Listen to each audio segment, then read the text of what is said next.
মুমিনের জীবনে হারানোর কিছু নাই, মুমিনের জীবনে হারানোর কিছু নাই।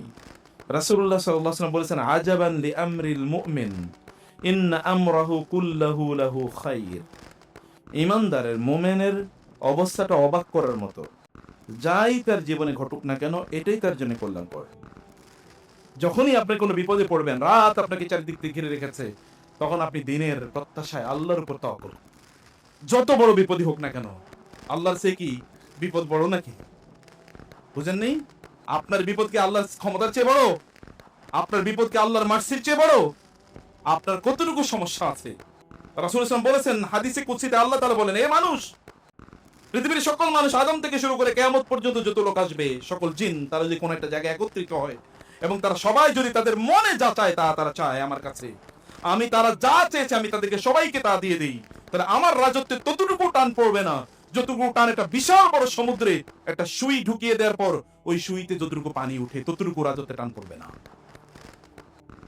তিনি কি কিয়ামত সেই সৃষ্টির শুরু থেকে এখন পর্যন্ত দিয়ে যান নাই? কোথাও তার শর্টেজ আছে, কত কমতি আছে? বলছে নাকি যে আমার তোমার জন্য এখন বাজেট নাই, বাজেট কম, এবার স্যার একটু বাজেট কম, এটা তিনি বলেছেন? না, অভাব নাই তো, তিনি সব তৈরি করে রেখেছেন। আমাদেরকে ইকোনমিস্টরা শিখাইছে, ভুয়া ইকোনমিস্টরা, যে পৃথিবীতে রিসোর্স হচ্ছে লিমিটেড। মিথ্যাবাদী, ওরা মিথ্যা কথা বলে তারপরে সব সম্পদ লুট করে নিয়ে যেতে চায়। ওই যে যেমন ভেনেজুয়েলা দখল করতে চায় হলো কে? ট্রাম্প, কারণ ওইখানে প্রচুর তেল আছে, পৃথিবীর সবচেয়ে বেশি তেলের ভান্ডার ওইখানে, দখল করতে চায়। এই হচ্ছে লুটেরা। ওই সম্পদ কম, সম্পদ কম দেয় মানে আল্লাহ সুবহানাহু উপর ইনজাস্টিস। আল্লাহ মানুষ তৈরি করছে সম্পদ কম দিয়ে? সম্পদ কম না, ডিস্ট্রিবিউশনের প্রবলেম। একজনের কাছে 1000 কোটি, আরেকজনের কাছে 1 টাকা নেই, ডিস্ট্রিবিউশনের প্রবলেম। আল্লাহ সুবহানাহু ওয়া তাআলা আপনাকে ছেড়ে যান নাই। তিনি যদি কাফের মুশরিকদেরকে এত বিশাল সাম্রাজ্য দিতে পারে, তাহলে আপনাকে কেন দেবেন না? আপনি নেয়ার মতো উপযুক্ততা অর্জন করেন নাই, উপযুক্ত হন, দেখেন আল্লাহ সুবহানাহু ওয়া তাআলা রাজত্ব আপনাকে দেবেন। মালিকাল মুলক তুতিল মুলকা মান তাশা ওয়া তানজিউল মুলকা মিম্মান তাশা ওয়া তুইজ্জু মান তাশা ওয়া তুযিল্লু। কাফেরকে তিনি দিলে আপনাকে কেন দেবেন না? আপনি তো আরো পাওয়ার যোগ্য, আরো পাওয়ার যোগ্য। তার মানে আপনি তার কাছে সেভাবে চান না, আপনি সেভাবে নিজেকে প্রস্তুত করেন না। আল্লাহ সুবহানাহু ওয়া তাআলা, মা ওয়াদ্দাআকা রাব্বুকা মা ক্বালা ওয়ালাল আখিরাতু খায়রুল লাকা মিনাল উলা। এখন আপনার বিপদ হলে, বিপদ কিন্তু এই কয়েকদিন পরে দূর হবে, এর পরের জীবনটা আপনার জন্য অনেক কল্যাণকর হবে। আপনার নিজেদের দিকেই তাকিয়ে দেখেন, ছোটবেলায় অনেক কষ্ট ছিল, হতে পারে আপনার বাবা মারা গেছে, কেউ আপনার মাথায় আদর করার মতো ছিল না, কিন্তু দেখেন আল্লাহ তাআলা আপনাকে প্রাচুর্য দিয়েছে। হতে পারে আপনি ছোটবেলায় না খেয়েছিলেন কয়েক বেলা, কিন্তু এখন আপনার খাবারের পড়ে থাকে, খাবারের লোক নাই, এত পরিমাণ দিয়েছেন আল্লাহ। দেন না এরকম? এরকম তো দেন, শুধু আপনার নিজকে আপনি ওই রকম তৈরি করে দেবে। মানুষের যত বড় বিপদ তিনি তত বড় মানুষ হবেন, যত বড় কষ্ট তিনি তত বড় মানুষ হবেন। দুনিয়ার জন্য কষ্ট করা লাগে, আখিরাতের জন্য করা লাগবে না। দুনিয়ার কয়েকদিনের জন্য সুখ, আপনারা বলেন ভবিষ্যৎ, ভবিষ্যৎ মানে কি? ওয়ালাল আখিরাতু ওয়ালা সাউফা ইউতিকা রাব্বুকা ফাতারদা। আল্লাহ তাআলা তোমাকে এমন দেবেন যে তুমি সন্তুষ্ট। রাসূল সাল্লাল্লাহু আলাইহি ওয়াসাল্লাম কি জিবরিল এসে বললেন আল্লাহ তাআলা আপনাকে এমন একটা কিছু দেবেন যাতে আপনি সন্তুষ্ট হবেন? তা কি? আল্লাহ তাআলা বলেছেন কিয়ামতের দিন আল্লাহ তাআলা আপনাকে শাফাআতের সুযোগ দেবেন। আপনার উম্মার যার ব্যাপারে আপনি সুপারিশ করতে চান, তার ব্যাপারে আল্লাহ তাআলা সুপারিশ কবুল করবেন এবং তাকে আল্লাহ তাআলা ক্ষমা করে দেবেন। কারণ তিনি তো এইটাই চেয়েছেন, সায়ুগফারু লি উম্মতি, আমার উম্মতকে ক্ষমা করে দেওয়া হবে। আল্লাহ সুবহানাহু ওয়া তাআলা তাকে এই মর্যাদা প্রদান করেছেন। আলাম ইয়াজিদকা ইয়াতীমান ফাআওয়া, আপনি কি ছোটবেলায় ইতিম ছিলেন না, আমি আপনাকে আশ্রয় দিইনি? আপনাদের ছোটবেলায় এরকম ছিল না, দুর্বল, অসহায়, অর্থহীন, সম্পদহীন, বস্ত্রহীন, কিন্তু এখন আল্লাহ আপনাকে দিয়েছেন। ওয়াজাদাকা দাল্লান ফাহাদা, আপনি যদি হেদায়েত পেয়ে থাকেন, আপনি আগে হেদায়েতের পথে ছিলেন না, এখন আপনি হেদায়েত পাওয়ার পরে এরপর অন্যদেরকে নিচু চোখে দিলে তো জাহান্নামী, কারণ আপনি জান্নাতুল ফেরদাউসি। এরকম একটা টাইপ মানুষ। দিন প্র্যাকটিস করার পরে তার মধ্যে বিনয় বাড়ে, আর আমাদের চরিত্রের দিন প্র্যাকটিস করার পর আমরা অহংকারী হয়ে উঠি, আর কাউরে জান্নাতি মনে করি না। আছে কিনা এরকম? আপনার চারিপাশে দেখবেন মানে নিজেই একমাত্র জান্নাতি আর সবাই জাহান্নামী, এরকম একটা টাইপ। বিনয়ী হতে হয়, বিনয়ী হতে হয়। আল্লাহ অনুগ্রহ করেছেন, আপনি পথ পেতেন না, আপনাকে আল্লাহ পথ দেখিয়ে দিয়েছেন। ওয়াজাদাকা আইলান ফাগনা, আপনার মানুষের প্রতি মুখাপেক্ষী ইচ্ছা ছিল, এখন মানুষ আপনার প্রতি মুখাপেক্ষী। প্রিয় ভাই, এই জন্য দিনই এখানে আলেমরা যারা আছেন, কেউ যদি আপনাদের কাছে দিন জানতে চায় তাহলে অহংকার দেখায়েন না। বহুত আলেমরা দেখেন না, মাহফিলে, মসজিদে ইত্যাদি গিয়ে তার কথাবার্তা শুনলে মনে হয় যে অহংকারে ফাইটা পড়ে, তার সাথে দেখাই করা যায় না, কথাই বলা যায় না। কি অহংকার! সেলিব্রিটি, সেলফি তোলার জন্য প্রায় টাকা দেয়া লাগে, এরকম একটা ভাব। কথা বলার জন্য 10-12 দিনের অ্যাপয়েন্টমেন্ট নেওয়া লাগে, দিনই আপনার ব্যস্ততা আছে, দ্যাট ইজ রিয়েল যদি হয় সেটা, কিন্তু ফেক ব্যস্ততা আপনি কেন তৈরি করেন? দাম বাড়ানোর জন্য। দাম আল্লাহর কাছে বাড়ছে কিনা সেটা দেখেন। মানুষের যদি আপনার কাছে প্রয়োজনীয়তা থাকে তাহলে আল্লাহ কিন্তু কথা আদায় করুন যে মানুষকে আল্লাহ তাআলা আপনার মুখাপেক্ষি করেছেন, আপনাকে মানুষের মুখাপেক্ষি করেন নাই। ফাম্মাল ইয়াতীমা ফালা তাকহার, অতএব ইয়াতীমদের ধমক দিয়েন না, তাদের মাথায় হাত বুলিয়ে দেন, জিজ্ঞেস করেন আপনিও ইয়াতীম ছিলেন এবং ইয়াতীম হবেন, আপনার সন্তানও ইয়াতীম হয়ে যেতে পারে, তখন কি হবে? ওয়াম্মা সাইলা ফালা তানহার, কেউ যদি চায় তাহলে তাকে ধমক দিয়ে তাড়িয়ে দেন না, ভিক্ষুককে একটু দেন অথবা তার জন্য একটু দোয়া করে দেন। আমরা তো ভিক্ষুকের কাছে চাই, দেওয়ার পরে আমার জন্য একটু দোয়া করেন, নো, ভিক্ষুকে দেওয়ার পরে তারপরে দোয়া করে বলেন আল্লাহ তাআলা তোমাকে অর্থনৈতিকভাবে স্বাবলম্বী করে দেখ। কারো ভিক্ষা নাইতে বলে ভাই তুমি ভিক্ষা করছো কোন, আল্লাহ তাআলা তোমাকে সম্পদশালী করে দেখ, আল্লাহ তোমার বিপদ দূর করে দেখ, এতটুকু কমপক্ষে বলেন না। কারণ আপনি যা বলবেন একই জিনিস তো আপনার জন্য ফেরেশতা দোয়া করবে আল্লাহর কাছে। ওয়াম্মা বিনিয়ামাতি রাব্বিকা ফাহাদ্দিস, যা নেয়ামত আছে সব নেয়ামতের শিকার, শুকর আদায় করুন। যেই সকল ব্যক্তিরা কৃতজ্ঞ, আপনাদের পরিবারেও বিশেষ করে মহিলাদের কথা বলছি, রাসূল সাল্লাল্লাহু আলাইহি ওয়াসাল্লাম বলেছেন জাহান্নামে মহিলারা বেশি যাবে কি কারণে? ফাতাকফুরুনাল আশিরা, তোমাদের স্বামীদের অকৃতজ্ঞতা তোমরা করো। অকৃতজ্ঞতা মহিলাদের একটা বড় দোষ, জাহান্নামে যাওয়ার অন্যতম প্রধান কারণ। রাসূল সাল্লাল্লাহু আলাইহি ওয়াসাল্লাম বলেছেন ইন্নী উরিতু কুন্না আকতারা আহলিন নার, আমি তোমাদের দিতেছি বেশি বেশি তোমরা জাহান্নামে যাও। দুটো কারণে, একটা হচ্ছে লাতাকফুরুনাল আশিরা ওয়াতা, এবং ওয়াতুকসিরনাল লানা, তোমরা বেশি বেশি লানত দাও, কথায় কথায় লানত, আমার কেন ধ্বংস হয় না, আমি কেন মরি না, অমুকে কেন ওইটা হলো না, এগুলো তোমরা করবে না। এবং আপনাদেরকে বলছি কৃতজ্ঞ হন। আপনার এখনকার অবস্থা, আপনি সুস্থ তো, এবং বলেন আপনার কি কি নেই, আমাদের আপনার নাই কি কি, এটা কেন বলেন, আপনার কি কি আছে সেটা বলেন। দেখেন না কারো চোখ নাই, কারো পা নাই, কারো হাত নাই, কারো পেট নাই, কারো শরীরের অঙ্গ প্রত্যঙ্গ কাজ করে না, এগুলো তো আপনার কাজ করে। এই যে যুবকরা যারা আছে, যুবতীরা যারা আছে, তারা ভিক্ষা করে কি হবে? ও তো আল্লাহর প্রতি অকৃতজ্ঞ, তার অঙ্গ প্রত্যঙ্গ গুলো দিয়ে সে ইনকাম করতে পারে না। আমাদের হামদ রহমুল্লাহ রাতের অন্ধকার তিনি নামাজ পড়ে তারপরে বাসার দিকে যাচ্ছেন, এর মধ্যে দেখলেন যে একটা লোক রাস্তায় পড়ে আছে এবং গোংরাচ্ছে। তিনি মুখের কাছে কানটা নিলেন, দেখা যাচ্ছে আল্লাহ আল্লাহ আল্লাহ বলছে, কিন্তু মুখ থেকে গন্ধ। তিনি বুঝলেন এই লোক মদ খেয়ে মাথা হয়ে পড়ে আছে। আহমদ ইবনে হাম্বল চিন্তা করেন করবেন কি, কিন্তু তিনি ভাবলেন যে মুখ থেকে আল্লাহর নাম বাহির হয়, যে মুখ থেকে আল্লাহর নাম বাহির হয়েছে, এই মুখটাতে একটু পানি দেওয়া দরকার। তিনি একটু পানি দিয়ে মুখটা ধুয়ে দিলেন, এরপর তিনি চলে গেলেন। সকালবেলা তিনি মসজিদে এসে তাহাজ্জুদের মানে ফজরের আগে, ফজরের সময় তিনি মসজিদে সবার আগে আসলেন। এই দেখলেন একটা লোক পাশে বসে কেবল আল্লাহর কাছে কাঁদছে, আল্লাহ মাফ করে দাও, আল্লাহ ভুল করছে মাফ করে। তিনি ভাবলেন কে এই লোক, এত আগে আসলো এভাবে আল্লাহর কাছে কাকুতি মিনতি করে বলে। তিনি একটু তাকিয়ে দেখলেন ওই যে মদখোর হইল, ওই যে মদখোর হইল, ওই যে মদখোরের মুখে আল্লাহর নাম এসেছিল। আর আহমদ ইবনে হাম্বল ওই যে আল্লাহর নামটাকে সম্মান করেছেন, এই কারণে আল্লাহ সুবহানাহু ওয়া তাআলা এই ব্যক্তিকে হেদায়েত দিয়ে দিয়েছেন, রাতের মধ্যেই ওদের দিয়ে দিয়েছেন। এবং আল্লাহ কেমন ওরিবার এনেছে দেখেন না, আল্লাহর কাছে কাঁদতেছে, আল্লাহ মাফ করে দাও, ভুল করছি। আল্লাহ সুবহানাহু ওয়া তাআলার নাম মানুষকে এরকম করে দেয়। ওই যাকিল্লাহু তাকিল্লাহ আখাযাতুল ইজ্জাতু বিল ইসম ফাহাসবু জাহান্নাম ইযা যুকিরাল্লাহু ওয়াজিলাত কুলুবুহুম। একদল লোকের আত্মাটা, তাদের অন্তরটা এরকম, আল্লাহর নাম উচ্চারণ করলে তাদের অন্তর কেঁপে উঠে। ইব্রাহিম আলাইহিস সালাম তার সন্তানকে জবাই করার জন্য উৎসর্গ, মানে সন্তানকে জবাই করার জন্য তিনি প্রস্তুতি নিলেন। আল্লাহ তাআলা বলেন ওয়াফাদাইনাহু বিযিবহিন আযীম ক্বাদ সাদ্দাকতা রুইয়া ইন্না কাযালিকা নাজিল মুহসিনিন। ইব্রাহিম, তুমি তোমার স্বপ্নকে সত্যে বাস্তবায়ন করেছো, তোমার জবাই করার দরকার নাই, আমি জান্নাত থেকে তার বিনিময়ে অন্য কিছু জবাইয়ের ব্যবস্থা করে দিলাম। এবং তার ঘরে জন্ম নিয়েছে কে? মুহাম্মাদুর রাসূলুল্লাহ সাল্লাল্লাহু আলাইহি ওয়াসাল্লাম। ইসমাঈলের ঘরে জন্ম নিয়েছে মুহাম্মাদুর রাসূলুল্লাহ সাল্লাল্লাহু আলাইহি ওয়াসাল্লাম।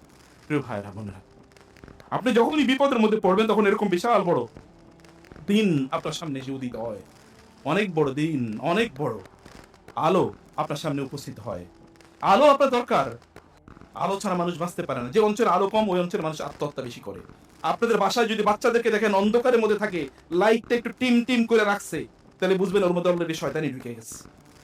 বুঝতে পেরেছেন? একটু অন্ধকারে বসে, অফিসে দেখবেন যেগুলো একটু কোনায় বসে থাকে, এরপরে একটু চিপা চাপায় বসে, দেখবেন ওগুলো শয়তান দুশমন।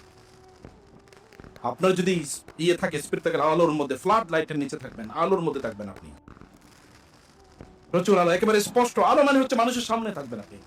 কোনা কি চাই কি, একেবারে সন্তান যদি, আপনার সন্তান যদি কম্পিউটারটা অথবা তার কোনো ডিভাইসে একটু আড়াল করে রাখে, তাহলে বুঝবেন অলরেডি শয়তানি ঢুকছে, শয়তান অলরেডি তারা ক্যাপচার করে ফেলছে।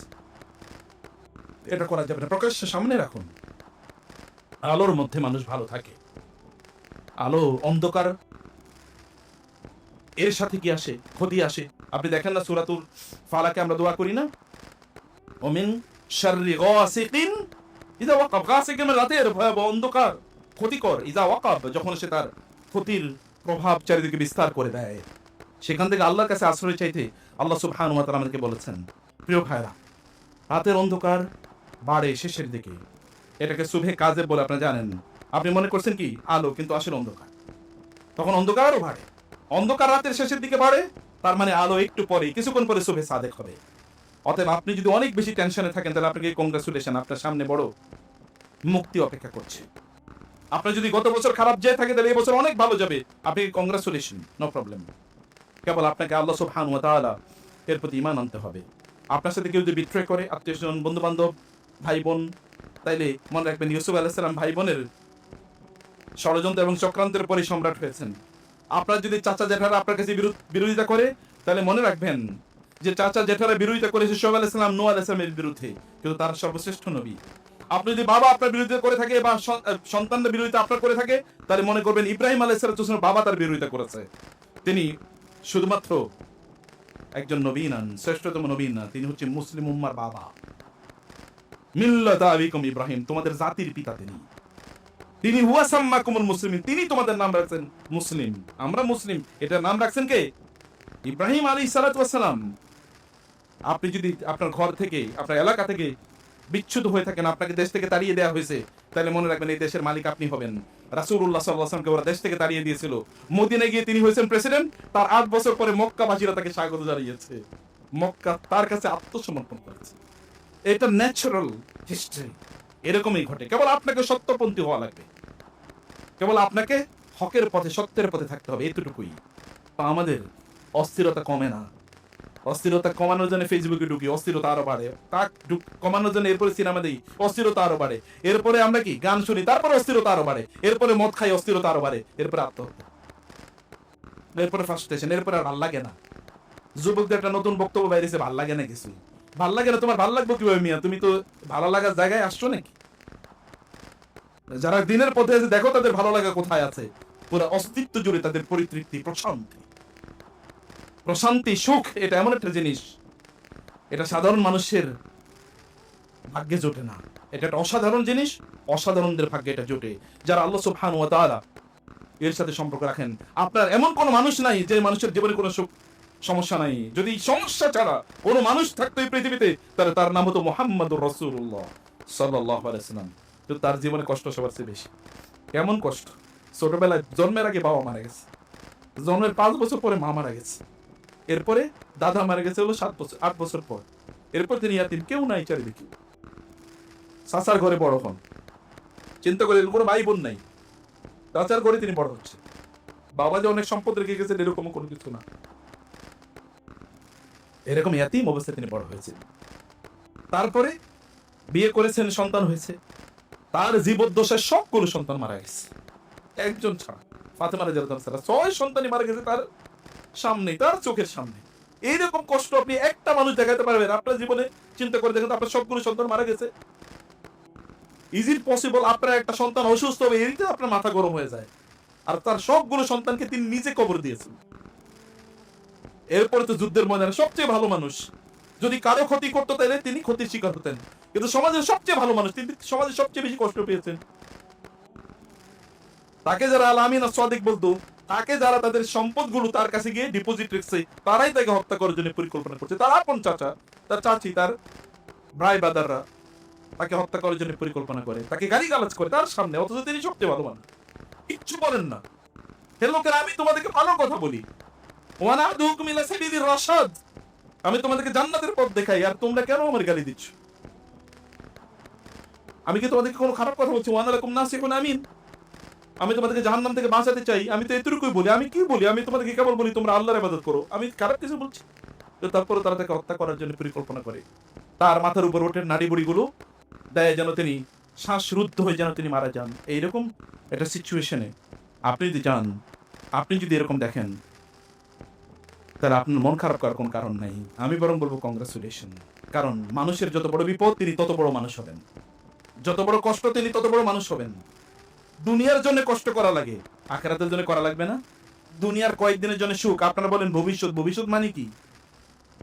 বলে আমি ভবিষ্যতে যেন একটু ভালো থাকতে পারি, মানে রিটায়ারমেন্টে যাবো, এরপরে আপনি ভালো থাকবেন, একটু চা খাবেন, একটু ঘুরবেন, এটাই তো ভবিষ্যৎ। আর পোলাপাইন ভবিষ্যৎ মনে করে এখন পড়াশোনা করছি, কয়েকদিন পরে একটা চাকরি পাবো, এরপরে মাস্তি মাউস করে ঘুরবো, এটাই তো ভবিষ্যৎ। এত শর্ট টার্ম ভবিষ্যৎ নিয়ে যদি আপনার এত ব্যস্ততা থাকে, তাহলে লং টার্ম ভবিষ্যৎ, মৃত্যুর পর যে ভবিষ্যৎ, সেই ভবিষ্যতের জন্য প্রস্তুতি কই? তার জন্য কাজ কোথায়? সেটার জন্য আপনাকে অবশ্যই কাজ করতে হবে। আপনার রব আপনাকে সেই ভবিষ্যতের কথাই আপনাকে বলছেন। আপনার রব আপনাকে ছেড়ে যান নাই, তিনি কখনোই আপনাকে ছেড়ে। আপনি কষ্ট থাকলেও আপনি বলুন আপনার রব আল্লাহু মাই, বলতে পারেন যদি এটা, তাহলে বুঝতে আল্লাহু মা'ানা, আল্লাহ আমাদের সাথে আছেন, ইন্নাল্লাহু মা'ানা, আল্লাহ আমাদের সাথে আছেন। এটা বলতে পারলে, বিশ্বাস করতে পারলে আপনার বিপদ আল্লাহ তাআলা দূর করে দেবেন। যত বড় বিপদই হোক না কেন, আল্লাহর চেয়ে কি বিপদ বড় নাকি? বুঝেন নেই? আপনার বিপদ কি আল্লাহর ক্ষমতার চেয়ে বড়? আপনার বিপদ কি আল্লাহর মার্সির চেয়ে বড়? আপনার কতটুকু সমস্যা আছে? রাসূল সাল্লাল্লাহু আলাইহি ওয়াসাল্লাম বলেছেন হাদিসে কুদসিতে, আল্লাহ তাআলা বলেন, এ মানুষ, পৃথিবীর সকল মানুষ আদম থেকে শুরু করে কিয়ামত পর্যন্ত যত লোক আসবে, সকল জিন, তারা যদি কোনো একটা জায়গায় একত্রিত হয় এবং তারা সবাই যদি তাদের মনে যা চায় তা তারা চায় আমার কাছে, আমি তারা যা চেয়েছে আমি তাদেরকে সবাইকে তা দিয়ে দিই, তাহলে আমার রাজত্বে ততটুকু টান পড়বে না যতটুকু টান একটা বিশাল বড় সমুদ্রে একটা সুই ঢুকিয়ে দেওয়ার পর ওই সুইতে যতটুকু পানি উঠে, ততটুকু রাজত্বে টান পড়বে না। তিনি কি কিয়ামত সেই সৃষ্টির শুরু থেকে এখন পর্যন্ত দিয়ে যান নাই? কোথাও তার শর্টেজ আছে? কত কমতি আছে? বলছে নাকি যে আমার তোমার জন্য এখন বাজেট নাই, বাজেট কম, এবার স্যার একটু বাজেট কম, এটা তিনি বলেছেন? না, অভাব নাই তো, তিনি সব তৈরি করে গেছেন। আমাদেরকে ইকোনমিস্টরা শিখাইছে, ভুয়া ইকোনমিস্টরা, যে পৃথিবীতে রিসোর্স হচ্ছে লিমিটেড। মিথ্যাবাদী, ওরা মিথ্যা কথা বলে তারপরে সব সম্পদ লুট করে নিয়ে যেতে চায়। ওই যেমন ভেনেজুয়েলা দখল করতে চায় হলো কি ট্রাম্প, কারণ ওইখানে প্রচুর তেল আছে, পৃথিবীর সবচেয়ে বেশি তেলের ভান্ডার ওইখানে, দখল করতে চায়। এই হচ্ছে লুটেরা। ওই সম্পদ কম, সম্পদ কম দেয় মানে আল্লাহ সুবহানাহু উপর ইনজাস্টিস। আল্লাহ মানুষ তৈরি করছে সম্পদ কম দিয়ে? সম্পদ কম না, ডিস্ট্রিবিউশনের প্রবলেম। একজনের কাছে 1000 কোটি, আরেকজনের কাছে 1 টাকাও নেই, ডিস্ট্রিবিউশনের প্রবলেম। আল্লাহ সুবহানাহু ওয়া তাআলা আপনাকে ছেড়ে যান নাই। তিনি যদি কাফের মুশরিকদেরকে এত বিশাল সাম্রাজ্য দিতে পারেন, তাহলে আপনাকে কেন দেবেন না? আপনি নেয়ার মতো উপযুক্ততা অর্জন করেন নাই, উপযুক্ত হন, দেখেন আল্লাহ সুবহানাহু ওয়া তাআলা রাজত্ব আপনাকে দেবেন। মালিকাল মুলক তুতিল মুলকা মান তাশা ওয়া তানজিউল মুলকা মিম্মান তাশা ওয়া তুইজ্জু মান তাশা ওয়া তুযিল্লু। কাফেরকে তিনি দিলে আপনাকে কেন দেবেন না? আপনি তো আরো পাওয়ার যোগ্য, আরো পাওয়ার যোগ্য। তার মানে আপনি তার কাছে সেভাবে চান না, আপনি সেভাবে নিজকে প্রস্তুত করেন না। আল্লাহ সুবহানাহু ওয়া তাআলা মা ওয়াদ্দাআকা রাব্বুকা মা ক্বালা ওয়ালাল আখিরাতু খায়রুল লাকা মিনাল উলা। এখন আপনার বিপদ হলে, বিপদ কিন্তু এই কয়েকদিন পরে দূর হবে, এর পরে জীবনটা আপনার জন্য অনেক কল্যাণকর হবে। আপনার নিজেদের দিকেই তাকিয়ে দেখেন, ছোটবেলায় অনেক কষ্ট ছিল, হতে পারে আপনার বাবা মারা গেছে, কেউ আপনার মাথায় আদর করার মতো ছিল না, কিন্তু দেখেন আল্লাহ তাআলা আপনাকে প্রচুর দিচ্ছে।